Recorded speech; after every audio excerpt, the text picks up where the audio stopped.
OG Supremo ang Dunggalo na may isip ayon sa netizen. Smuglas na galit kay Young Won. At hambog ng Sagpro nagsalita na sa mga matatandang rapper.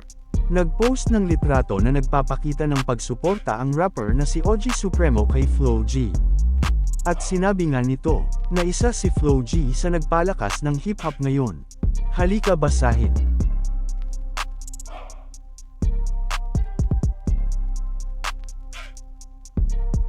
Dahil sa pahayag ni Supremo kay Flo G ay labis na natuwa ang mga netizen sa pinakita ni Supremo.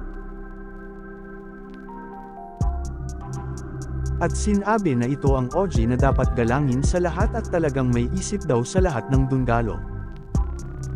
Smuglas na galit kay Young Won.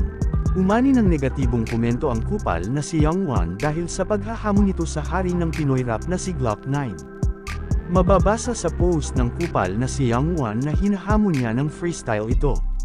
Kaya naman nag-post si Smuglas na tila nagtatanong ito kay Young Won kung bakit ito na naman at nagkukupal ito. Halika basahin.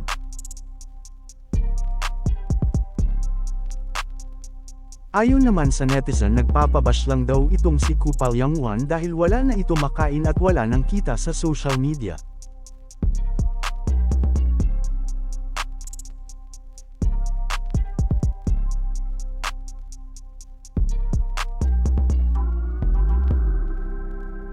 At hambog ng Sagpro nagsalita na sa mga isyu ng hari ng Pinoy rap. Ayon nga dito ay sinabihan nitong ang tatanda na ng mga rapper ngunit nagtatalo-talo pa ang mga rapper dahil sa titulong hari. Basahin.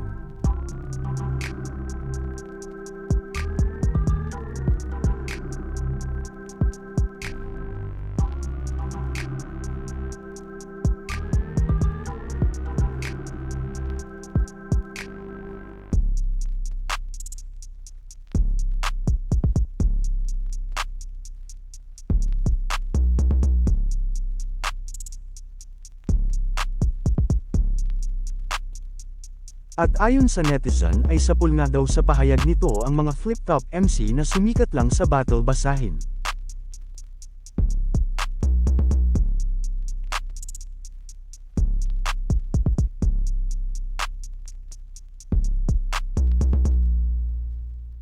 Ano ang masasabi nyo? Mag-comment na, at subscribe. Maraming salamat.